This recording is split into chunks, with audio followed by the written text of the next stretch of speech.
கர்த்தருடைய நாமம் மையப்படுவதாக. மீண்டுமாக தேவனுடைய வார்த்தையை நாம் தியானிப்போம். அநேக காரியங்களை குறித்து நம்ம தியானித்து கொண்டு வருகிறோம். இன்றைய பொழுதிலே நம்ம எந்த காரியத்தை குறித்து தியானிக்க போகிறோம் என்றால், நாம் நம்முடைய பழக்க வழக்கங்களை சரி செய்து கொள்ள வேண்டும். நம்முடைய பழக்க வழக்கங்கள் எந்த விதமாக இருக்கிறது, அந்த பழக்க வழக்கங்களை எப்படி மாற்றிக்கொண்டால் நம்முடைய வாழ்க்கைக்கு ஒரு ஆசீர்வாதமாய் அமையும், ஒரு சிறந்த ஒரு வாழ்க்கையை நம்மளால் வாழ முடியும் என்பதை குறித்து நம்ம இந்த நேரத்தில் தியானிப்போம். ஏனென்றால் தீத்து 3ஆம் அதிகாரத்தில் ஒரு வசனம் இப்படியாக சொல்லப்படுகிறது. தீத்து 3ஆம் அதிகாரம் 14வது வசனத்தை வாசிக்கும்போது, நம்முடையவர்களும் கனியற்றவர்களாய் இராதபடி குறைகளை நீக்குவதற்கு ஏதுவாக நற்கிரிகளை செய்ய பழகட்டும் அப்படி சொல்கிறாங்க. இப்போ தீத்துவை பார்த்து அவர் அப்படியாப்பட்ட மக்களுக்கு ஒரு வார்த்தையை சொல்கிறாரு.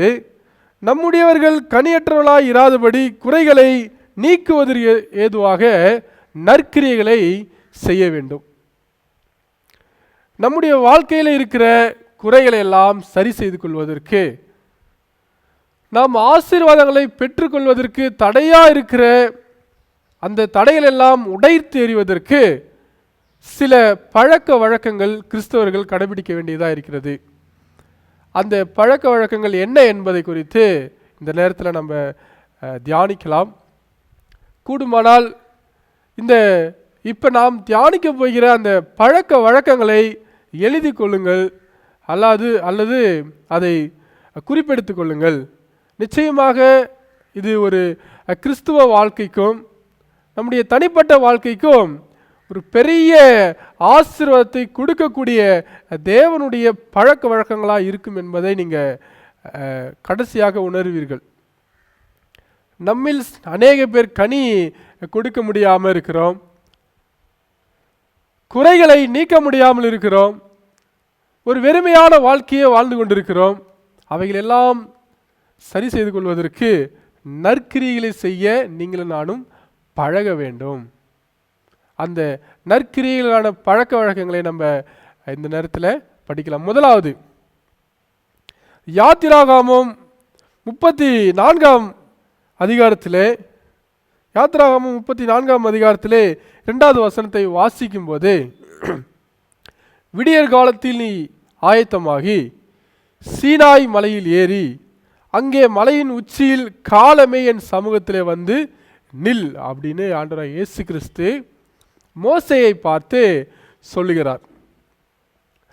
அதாவது முதலாவதாக நீங்களும் நானும் பழகி கொள்ள வேண்டிய பழக்கம் என்னவென்றால், தேவனை அதிகாலமே தேட பழகி கொள்ள வேண்டும். நம்ம சில நேரங்களில் தேடுவோம், கஷ்ட நஷ்டங்கள், ஏதாவது ஒரு சோதனையான சூழ்நிலைகளில் ஆண்டவரை தேடுவது நம்முடைய பழக்கங்களாக இருந்திருக்கலாம். ஆனால் இன்றையிலிருந்து அதிகாலையில் ஒவ்வொரு நாளும் நாம் எப்பொழுதெல்லாம் அந்த அதிகாலையை காண்கிறோமோ அந்த அதிகாலையிலே ஆண்டவரை தேடுகிற பிள்ளைகளாக நீங்களும் நானும் மாற வேண்டும்.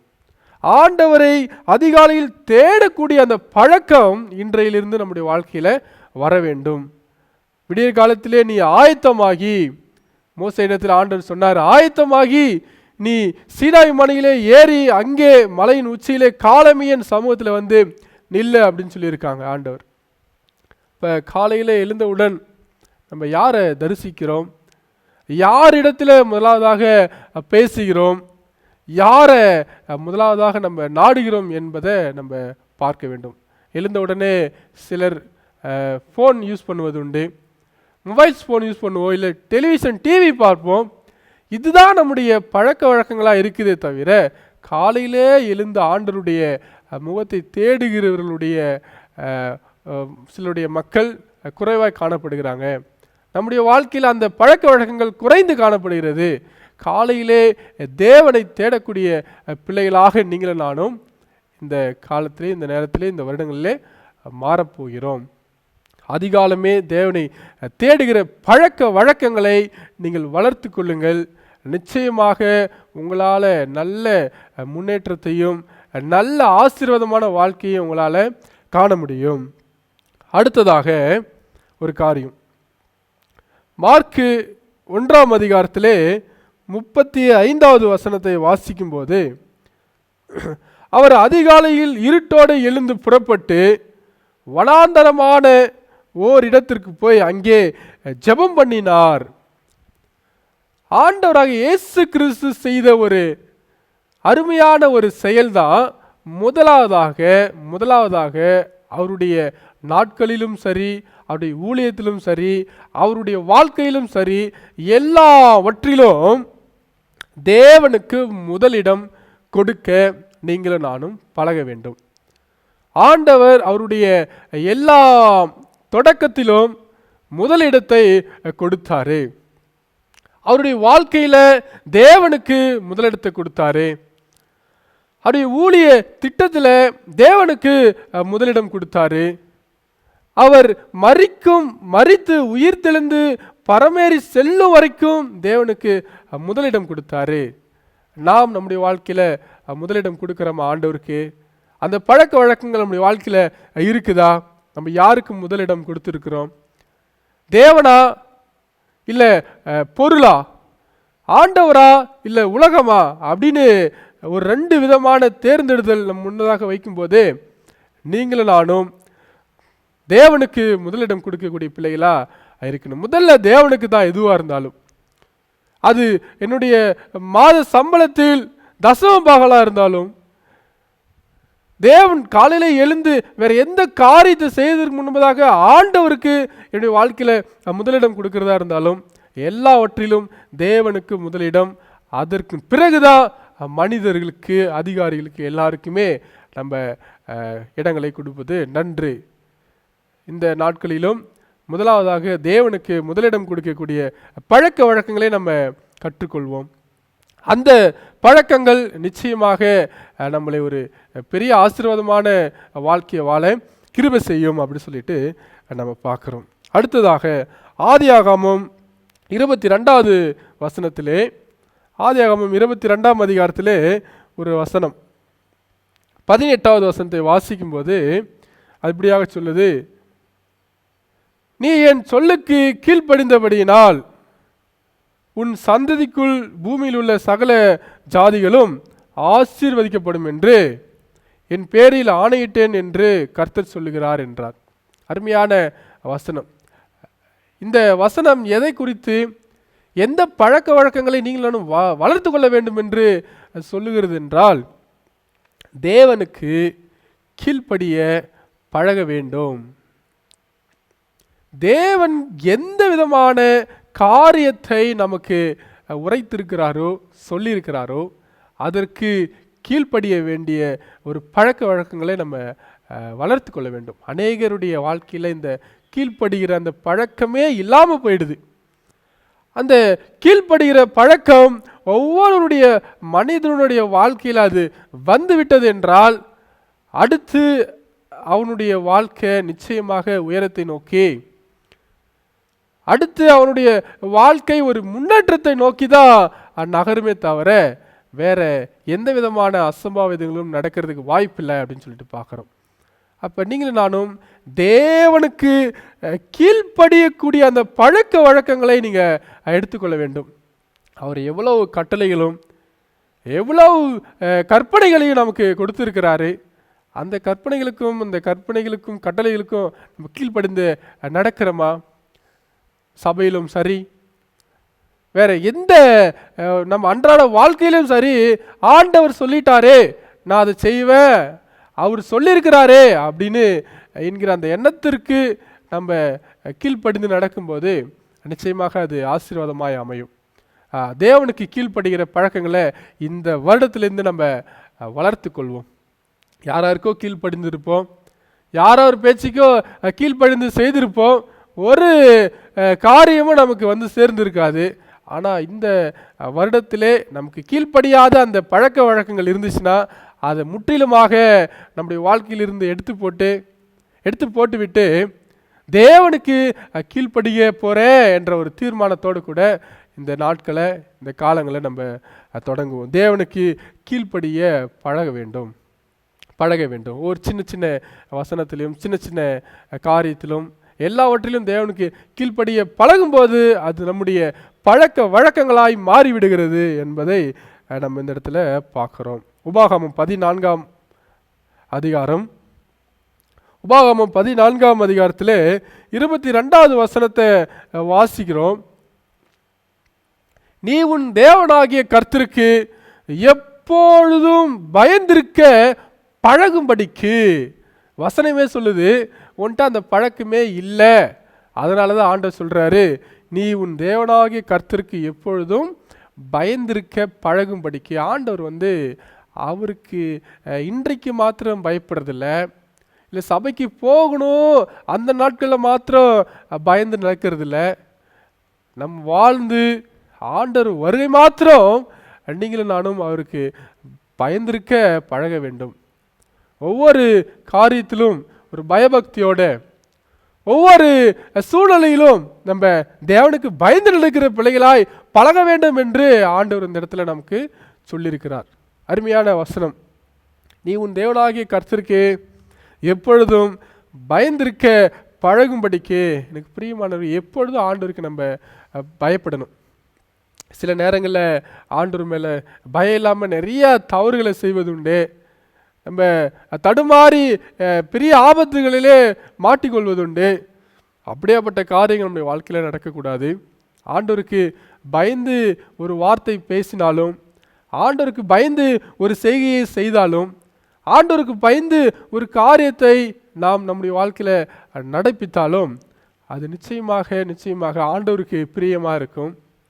அது நம்முடைய வாழ்க்கைக்கு ஆசீர்வாதமாக இருக்கும் என்று வேதத்தில் நம்ம வாசிக்கிறோம். எப்பொழுதும் ஆண்டவருக்கு பயந்து நடக்கிற பழக்க வழக்கங்கள் நம்முடைய வாழ்க்கையில் இன்றையிலிருந்து தொடங்கட்டும். தேவனுக்கு பயந்திருக்க பழகுங்கள். ஆண்டவர் சொல்லிட்டாரு, ஆண்டவர் வேதத்தில் எழுதியிருக்கிறாரு, ஊழியக்காரர்கள் மூலியமாய் என்னை நோக்கி சொல்லியிருக்கிறாரு, என் காதுகள் கேட்டிருக்கிறது என்று அந்த சத்தியத்திற்கும் அந்த கட்டளைகளுக்கும் அந்த வார்த்தைகளுக்கும் தேவனுக்கும் பயந்து நடக்கிற பிள்ளைகளாய் இருக்க தேவன் உங்களை ஆசீர்வதிப்பாராக. அடுத்ததாக ஒரு காரியம், எபேசியர் 5ஆம் அதிகாரத்திலே ஒரு வசனமானது என்ன சொல்லுதுன்னா, 5:17 வாசிக்கிறேன்.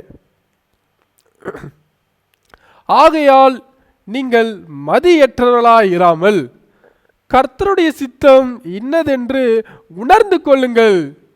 அதாவது எது தேவனுடைய சித்தம், எது தேவனுடைய சித்தம் இல்லை என்பதை நீங்கள் உணர்ந்து கொள்ள பழகி கொள்ள வேண்டும். ஒரு சில காரியம் நம்முடைய வாழ்க்கையில் ஆண்டவர் அனுமதிப்பார், ஒரு சில காரியங்களை ஆண்டவர் நம்முடைய வாழ்க்கையில் அனுமதிக்க மாட்டார். ஆனால் நாம் அதுதான் வேண்டும் என்ற ஒரு அடம்பிடிப்போடு நம்ம இருக்கும்போது ஆண்டவர் சொல்கிறாரு, நீங்கள் மதியற்றவர்களாக இருக்கக்கூடாது, மதியற்றவர்களாக இராமல் கர்த்தருடைய சித்தம் இன்னதென்று நீங்கள் உணர்ந்து கொள்ளுங்கள் அப்படின்னு சொல்லிட்டு சொல்கிறார். இந்த பழக்க வழக்கங்கள் நம்முடைய வாழ்க்கையில் வரணும். ஆண்டவருடைய சித்தத்தை செய்ய பழகிக்கணும். அவர் உங்களை ஊழியத்துக்கு அழைச்சிருக்கிறாரா, அந்த சித்தத்தை நிறைவேற்றுங்க. இல்லை ஒரு சமுதாயத்தில் ஒரு நல்ல வேலையை கொடுத்துருக்கிறாரா, அந்த வேலையில் தேவனுடைய சித்தத்தை நிறைவேற்றுங்க. எதற்காக உங்களை இந்த உலகத்தில் ஆண்டவர் படைச்சாரோ அந்த சித்தத்தை அறிந்து நீங்கள் என்ன பண்ணோம்னா செயல்பட வேண்டும், அது பழகி கொள்ள வேண்டும். ஆண்டவர் சித்தம் இது இல்லைப்பா, அதனால் ஆண்டவருடைய சித்தம் எதுவோ அதை நான் செய்வேன் அப்படின்னு நீங்கள் தீர்மானிக்க எடுக்கும்போது அது நிச்சயமாக ஒரு நல்ல பழக்க வழக்கங்களாக இருக்கும் என்று நம்ம வாசிக்கலாம். இப்போ தேவனுடைய சித்தத்தின்படி செய்ய நீங்கள் பழகிக்கொள்ளணும்.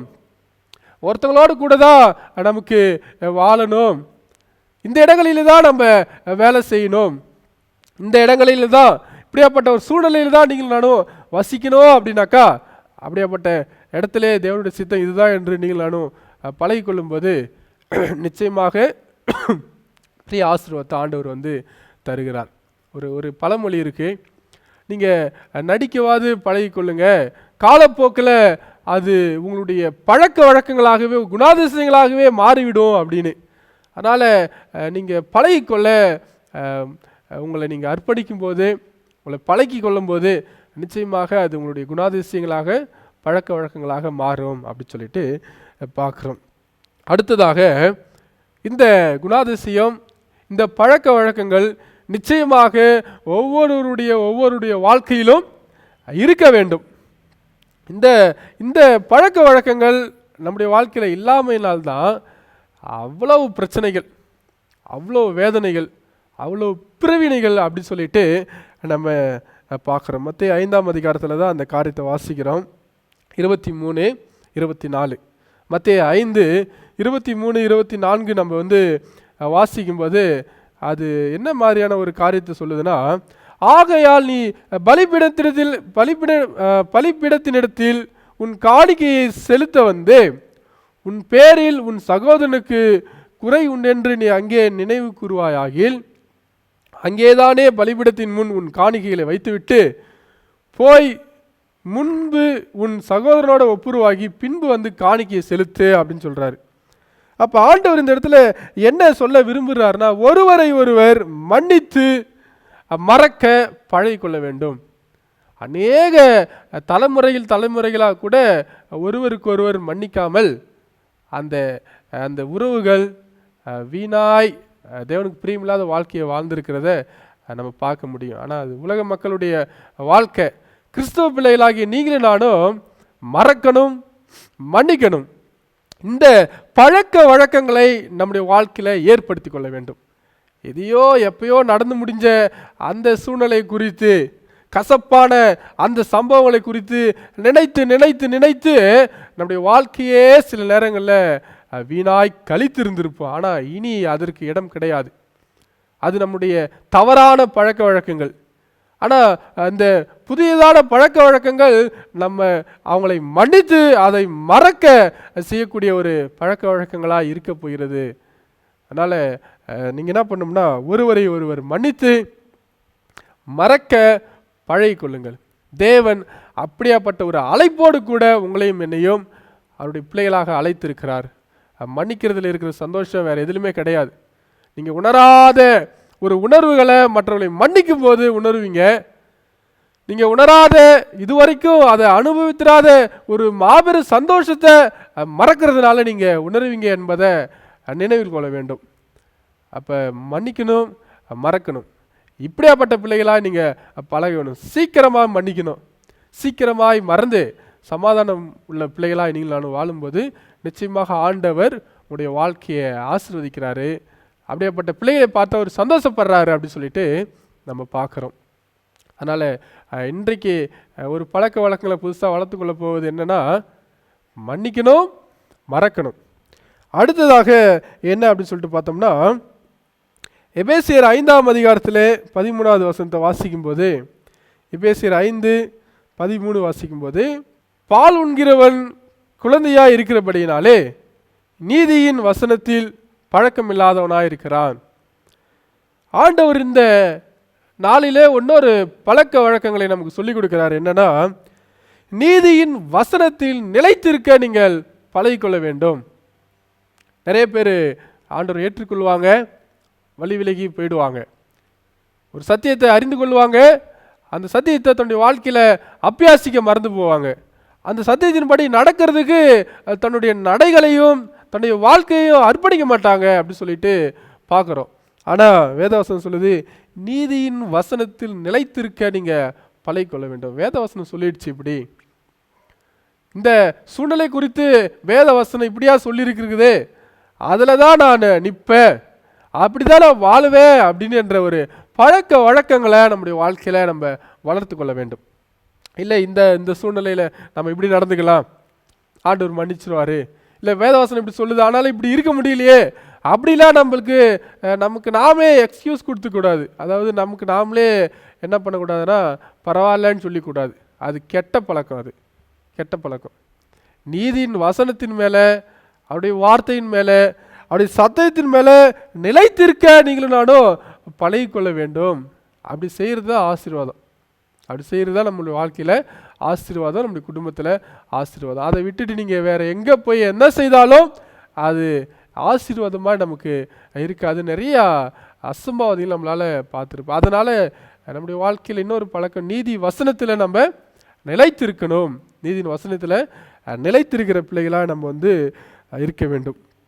இன்னொரு காரியம், 1 தெசலோனிக்கேயர் 5ஆம் அதிகாரம் 5ஆம் அதிகாரத்தில் 18,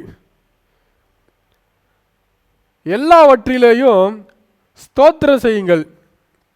இந்த நன்றி சொல்கிற ஜனங்களை, நன்றி சொல்கிற குணாதிசயங்களை எல்லாருமே இந்த காலகட்டத்தில் நம்ம இழந்து போயிருக்கிறோம். ஒரு சிலருக்கு நன்றி சொல்கிறது கிடையாது.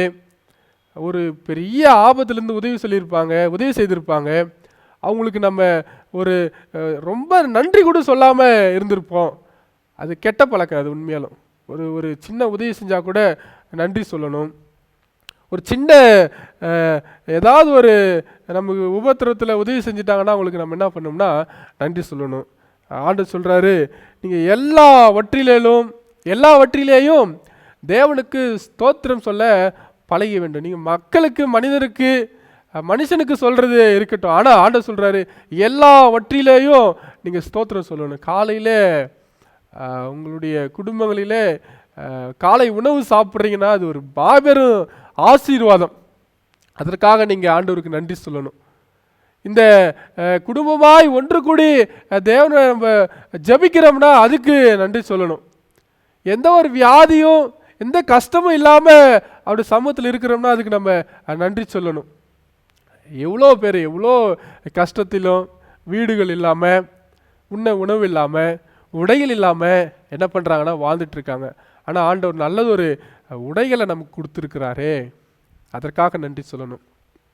நல்ல வேலையை கொடுத்துருக்கிறாரு, அதற்காக நன்றி சொல்லணும். குறைந்த சம்பளமாக இருந்தாலும் கூட அது மாதம் கிடைக்கிற ஒரு ஊதியமாக இருக்குது ஆண்டவரே, அதற்கு நம்ம நன்றி சொல்லும்போது அந்த ஊதியத்தை ஆண்டவர் பெருக செய்கிறாரு.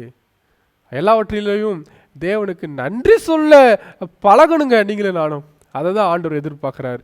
நன்றி சொல்கிற பிள்ளைகளாக நீங்களும் நானும் பழகும்போது நிச்சயமாக ஆண்டவர் நம்மளை ஆசீர்வதிக்கிறாரு. உங்கள் மேலே, நம்முடைய குடும்பத்தின் மேலே அவர் பிரியப்படுகிறார் அப்படி சொல்லிட்டு நம்ம பார்க்குறோம். எல்லாவற்றிலும் ஸ்தோத்திரம் சொல்லுங்கள். தண்ணி குடித்தாலும், சாப்பிடும்போது, நடந்தாலும், பயணம் செஞ்சாலும், எது செய்தாலும் ஆண்டவருக்கு ஸ்தோத்திரம் செலுத்தக்கூடிய பிள்ளைகளாய் நீங்களும் நானும் இந்த காலத்திலே பழகிக்கொள்ள போகிறோம். அடுத்ததாக லூக்கா 18ஆம் அதிகாரத்தில் ஒரு காரியம். லூக்கா 18 1வது வசனத்தை வாசிக்கும் போது, சோர்ந்து போகாமல் எப்பொழுதும் ஜெபம் பண்ண பழகிக்கொள்ளணும். ஒரு 2 நாள் ஜெபித்துட்டு, இல்லை ஒரு 5 நிமிடம் ஜெபித்து விட்டு, ஒரு கொஞ்ச நேரத்தில் ஜெபித்துட்டு நம்ம என்ன பண்ணுவோம்னா அது அப்படியே சோர்ந்து போயிடுவோம். இல்லை அதை கண்டினியூ பண்ண மாட்டோம்.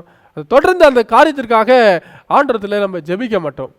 அது கெட்ட பழக்கம். உண்மையாலும் அந்த பழக்க வழக்கங்கள், நம்ம எதற்காக ஜெபிக்கிறோமோ அந்த காரியத்தை நம்ம கண்கள் காண முடியாமல் செய்திரும். அந்த காரியத்தை நம்மளால் ஜெயம் கொள்ள முடியாமல் செய்திரும். ஆனால் நல்ல பழக்க வழக்கங்கள் என்ன அப்படின்னாக்கா, தொடர்ந்து வேதவசனம் சோர்ந்து போகாமல் எப்பொழுதும் ஜெபம் பண்ண வேண்டும் அப்படின்னு வேதவசனம் சொல்லுது. சோர்ந்து போகாதீங்க. அது குடும்பத்தில் இருக்கிற எந்த காரியங்களாக இருந்தாலும், அது உங்களுடைய தனிப்பட்ட வாழ்க்கைக்கான எந்த தேவைகளாக இருந்தாலும் நிச்சயமாக சோர்ந்து போகாமல் ஆண்டவருடைய சமூகத்தில் நீங்கள் ஜெபிக்கும்போது அவர் பெரிய அந்த ஜெபத்தை அவர் ஏற்றுக்கொண்டு அதை உங்களுடைய வாழ்க்கையில் அனுமதிக்கிறாரு. என் மகள் தொடர்ந்து ஜெபிக்கிறா, தொடர்ந்து கேட்குறா, தொடர்ந்து இடத்துல கேட்டுக்கிட்டே இருக்கிறாளேன்னு சொல்லிட்டு அதை உங்களுடைய வாழ்க்கையில் என்ன பண்ணுறாருன்னா கொடுக்கிறவராக இருக்கிறார். கடைசியாக ஒரு வசனத்தை வாசித்து நம்ம முடிப்போம். 2 பேதுரு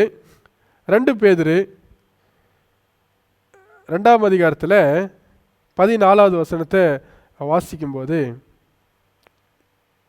என்னன்னா, விபச்சார மயக்கத்தால் நிறைந்தவர்களாயும் பாவத்தை விட்டொழியாதவர்களுமாய் இருக்கிற கண்களுடையவர்கள், உறுதியில்லாத ஆத்துமாக்களை தந்திரமாய் பிடித்து பொருளாசைகளில் பழகின இதயத்தினுடைய சாபத்தின் பிள்ளைகள் அப்படின்னு சொல்றாங்க. அதாவது பொருளாசையில் பழகின, அது ரொம்ப ரொம்ப கெட்ட பழக்கம். இந்த உலகத்தின் பொருள் மேலே ஆசை வைக்கிறது, அதெல்லாம் ஒரு நாள் அழிஞ்சு போயிடும்.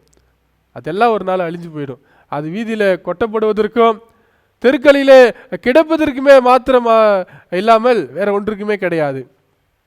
பொருளாசையிலெல்லாம் நம்ம வெறுக்கணும். அதன் மேலே நம்முடைய இருதயத்தை பழக்கக்கூடாது.